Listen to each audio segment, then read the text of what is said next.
नमस्कार मित्रांनो, आज आपण भेटत आहोत महाराष्ट्रातील एक अनोखे राईंदर किंवा बहुरूपी म्हणून ओळखले जाणाऱ्या व्यक्तींना.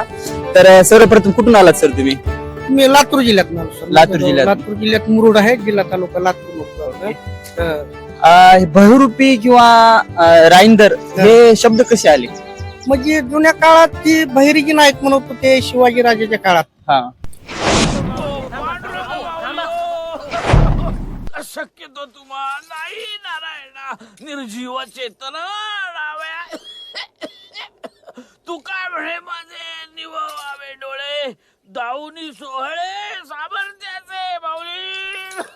माऊली माऊली चला, महाराज नाही भेटणार आता. चला चला चला. का नाही भेटणार आहे की इथं माऊली?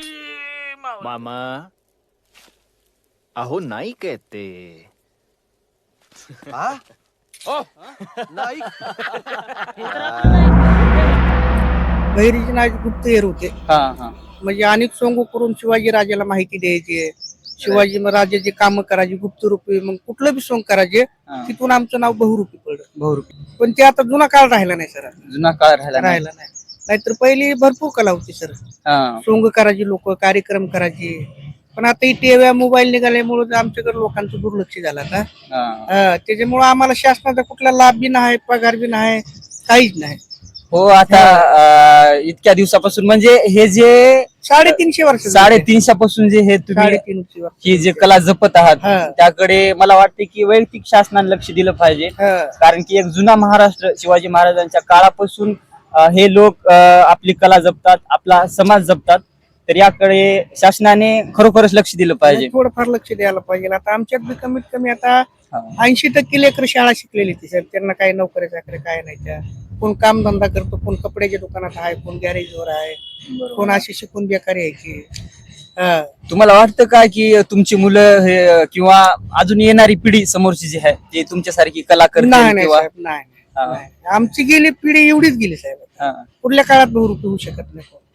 काय कारण काय आहे? कारण म्हणजे कसं किंमतच राहिली नाही ना. आता टीव्ही आल्या, मोबाईल आलं, कॅम्प्युटर आलं, लॅपटॉप आलं, नाही तरी आणि लोकांचं म्हणजे कसं आहे दुर्लक्ष झालं. लोकांना टाइमपास साठी ती झालं. पहिलं मनोरंजनाचं साधन नव्हतं, त्यावेळेस लोक आमची कला बघायची हौसानं. हौसाने तर आता पण कला पाहावी वाटते तुमची. वाटतं आम्हाला पण आता मोबाईल मध्ये यायला ना सर सगळी कला. मोबाईल मध्ये जरी आलं तरी असं समोरासमोर तुमची कला खरोखर सगळ्यालाच आवडते. जे आवडते, पण आता कसं आहे सगळे लोक, आता काय लोक म्हणतात एवढा मोठा आहे काम करायला काय झालं तुला, म्हणजे बघण्याची दृष्टिकोन थोडी वेगळी झाली सर आता. नाही आता ज्या प्रकारचे इतके मोठे हिरो किंवा आपण पिक्चर बघतो, करोडो रुपये घेतात, ते त्यांना त्याची ऍक्टिंग दाखवण्यासाठी, त्यांची कला दाखवण्यासाठी. त्यांच्या कलेत त्यांच्यापेक्षा आमची कला चांगली साहेब. आमची म्हणजे बोलण्याची, समोरचा माणूस किती बी एखाद्या वेळेस नाराज जर असला का नाही, हो, त्यात आमच्या कलेला बघून थोडा तर तो हसणार, त्याच्या मनातलं थोडं नैराश्य थोडं दूर होणार, ते थोडा फ्रेश राहणार. म्हणजे बोलण्याची कला म्हणजे आमची अशी की बाजीराव नाना चुंबळीवर देना, घरी नाही दाना, हवलदार म्हणा, नाव ठेवा नाना, सश्यावानी ताना, सासऱ्याचं लग्न, सासूचं वट भरण, मिहुनीचं जावाळ, युवायचा गोंधळ, इनीचं नाव ठेवायचं.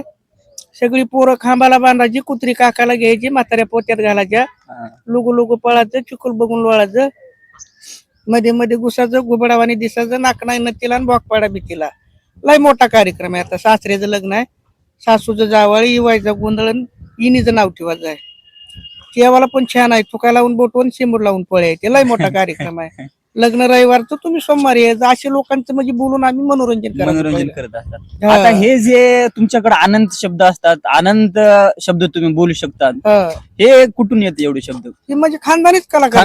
कलाकार. म्हणजे त्याला माशीच्या पिढीला पाहू म्हणायची गरज लागेल. म्हणायची गरज पण आता पुढच्या पिढीला एवढं येणार नाही सर. तेच म्हणतोय मी. पुढची पिढी आता पुढच्या जशी पिढीला येणार नाही एवढा. पूर्ण काळच बदलत चालला काळच आहे. बदलत चालला. हे म्हणजे तुमचे वडील पण करत होते, खानदानीच खानदानी. पिढा. पण आता पुढल्या पिढीला कोण करणार नाही. काय नाही, एवढीच आमची विनंती आहे सरकारकडे की फक्त शिकल्या सवरलेल्या लेकरांना कुठं तर 2 रुपयाच्या उद्योगाला लावावं, काहीतरी त्यांचं मार्गदर्शन व्हावं, त्यांनी आमच्यासारखं भटकत राहू नये, हीच आमची अपेक्षा, बाकी काय नाही. मी एक बहरूपीला म्हणून किंवा रायंदरला म्हणून एक प्रश्न विचारतो. आता जे काही मुलं बसले आहेत तिथं, हे व्यसनाधीन झालेले आहेत, ह्याला काय म्हणताल तुम्ही? यांना म्हणजे कसं आहे, यांनी जर चांगलं राहिलं तर पुढचा काळ भविष्य त्यांचं चांगलं घडेल. समजा वाईट मार्ग धरला तर वाईटच होणार आहे शेवटी. पण आता त्यांनी एवढं की एक काम करावं, भविष्यात येऊन बाबा पुढं पाठीमागं आपल्या बापदादानी काय केलं, बापानी काय केलं, आपण तीच करू नये. आपण भविष्यात थोडा बदल घडवावा, मनात थोडी जिद्द बाळावी आणि काहीतरी करून दाखवण्याची थोडी जिद्द असावी मनामध्ये. नाही, पण आता काही मुलं चांगले पण आहेत तरी त्याचे लग्न होईना गेले, त्याच्याबद्दल काय म्हणतात? लग्न बदल आता कसं झालं, लग्नाला कटाळून व्यसनाधीन व्हायले. लग्नाचं कसं झालं आता जुन्या काळामध्ये मुलीचं काय वाटत नव्हतं, पण आता झाला मुलींचा तुटवडा. आता समजा तुम्ही स्वतः काहीतरी कामधंदा उद्या केला, नोकरी चाकरी केली तर एखादा पाहुणा तुमच्यापासून हुकत येईल. आता समजा एखादा पाहुणा जर म्हणला बाबा मुलगा काय करतो, 12वी शिकला 15वी शिकला, काम काहीच नाही, माय बापाला वाटतं ना बाबा माझी मुलगी काय खाईल तिथे जाऊन. त्याच्यामुळे त्यांनी स्वतःचा कामधंदा म्हणा, नोकरी धंदा बिझनेस उद्या काही केला का नाही तर त्यांना लग्नाला अडचण येणार नाही. आता तुम्ही हे असेच भयरूपी म्हणून गावोगाव फिरता का तुमचे काही विशेष कार्यक्रम पण असतात? नाही, पहिले कार्यक्रम करत होतो सर, पण आता नाही, कोण बघत नाही आमचे कार्यक्रम. नाही असं कसं, आता पण बघतात कार्यक्रम? नाही नाही, आता आम्ही माग करून बघितलं परत ना.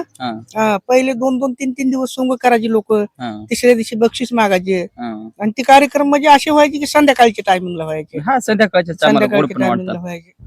पण ते आता कसं आहे, लोक कामाधंद्यावरून आले का त्याला मनोरंजनाचं साधन नसायचं पहिल्या काळात. आणि आता कसं आहे, 7 वाजला का दरवाजा मोबाईल बंद केला का झालं, मोबाईल डवचत बसती ती.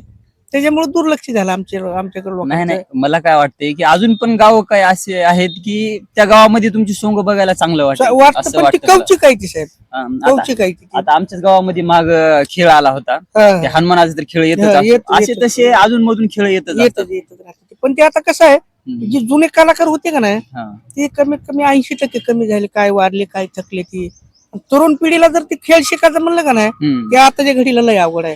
ती जंप घ्यायचं, उडी घ्यायची, आग्नेय पलीकडे जायचं, म्हणजे आताच्या तरुण पिढीला येत नाही साहेब. पहिले तरुण पिढीला थोडं अवघड कारण की मोबाईलची दुनिया निघालेली आहे. मोबाईलची जर आम्ही गावामध्ये तुमचा कार्यक्रम ठेवायचा म्हणला, सरपंचाला बोलून किंवा गावातले जे परिचित नागरिक आहेत त्याला पण बोलून, तर तुम्ही येसाल का मग गावामध्ये? मग ती माणसं तयार करावं लागते सर अगोदर, तेव्हा मग सूचना दिल्यानंतर तुमच्याकडे यायला जमतं आम्हाला. चालते, मी तुमचा नंबर वगैरे घेईल, गावामध्ये परत एकदा सगळ्यालाच बोलतो त्या युट्यूबच्या माध्यमातून. अजून काय सांगू शकता तुम्ही? काय नाही बघा, जी आता आमची पिढी गेली, आमची जाऊ दे आता अशीच, पण जी पुढं लेकरं शिकलेली आहे ती कुठं तर त्यांना 2 रुपयाचा उद्योग मिळावा. कोण फर्स्ट इयर झालं, कोण 15वी आहे, कोण 18वी आहे, काय तर म्हणजे PSIच्या भरतीपासून थोडे परत आलेले ते 1-2 मार्कापासून कुठून लेकरासाठी काहीतरी थोडी शासनाने सवलत द्यावी, एवढीच माझी विनंती आहे. जय हिंद, जय महाराष्ट्र. धन्यवाद सर. मित्रांनो, आपण शहराच्या नादामध्ये गाव सोडत आहात आणि मनोरंजनाच्या नादामध्ये आपल्या जुन्या महाराष्ट्राचे कलाकार सोडत आहात. महाराष्ट्र म्हणजे एक महान राष्ट्र आहे. महाराष्ट्रामध्ये अनेक राजे, संत, महात्मे, क्रांतिकारी, थोर विचारवंत, समाज सुधारक, थोर विद्वान अशा विविधतेने नटलेला आपला महाराष्ट्र आहे.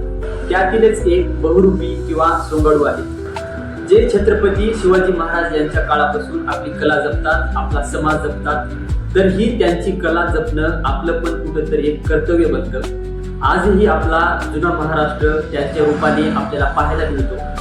हे आपलं सौभाग्यच आहे.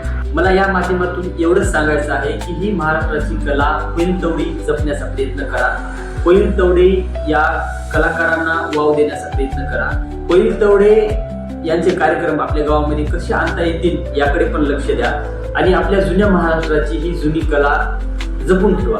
बाकी हा व्हिडिओ तुम्हाला थोडा देखील आवडला असेल तर या चॅनलला सबस्क्राईब करायला विसरू नका. जय हिंद, जय महाराष्ट्र.